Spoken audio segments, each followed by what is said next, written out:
எல்லா உறவுகளுக்கும் வணக்கங்க. எல்லாரும் எப்படி இருக்கீங்க? நல்லா இருக்கீங்களா? நான் உங்க மதுரைக்கார பொண்ணுங்க. வாங்க நம்ம வீட்ல எல்லாத்துக்கும் சாப்பாடு செஞ்சு பரிமாறுறேன். சாப்பிட்டு பார்த்துட்டு அப்புறம் சொல்லுங்க. இன்னைக்கு நம்ம வீட்ல என்ன சாப்பாடு அப்படின்னா, அடை தோசை செய்யலாம் அப்படின்னு சொல்லிட்டு. நாங்க எங்க கிராமத்துப்புறத்துல வந்து நாங்க என்ன மாரி அடை தோசை எப்படி பண்றோன்றத அந்த வீடியோல போட்டிருக்கேன். ஸோ உங்களுக்கு புடிச்சிருந்தா லைக் பண்ணுங்க.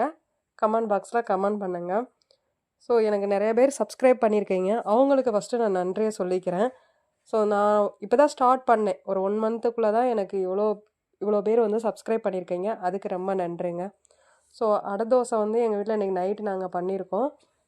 ஸோ எனக்கு ரொம்ப பிடிக்கும். அதனால நான் யாருக்கெல்லாம் பிடிக்குமோ அவங்க கமெண்ட் பாக்ஸில் இல்லைன்னா லைக் பண்ணுங்க. நீங்க லைக் பண்றத வச்சு உங்க யார் யாருக்கெல்லாம் அடை தோசை பிடிக்கும் அப்படின்றத பார்ப்போம்.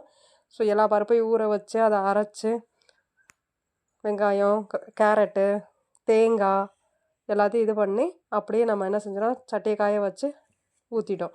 ஊத்திட்டு நம்ம பையனுக்கு எடுத்து குடுத்தோம். அவங்களும் சாப்பிட்டு நல்லா இருக்குன்னு சொன்னாங்க. கண்டிப்பா சொல்றேன். நீங்க எல்லாரும் வாங்க. மதுரையில அலங்காநல்லூர்ல தான் இருக்கேன். உங்களுக்கு இதே மாரி செஞ்சு பரிமாறுறேன். நன்றி.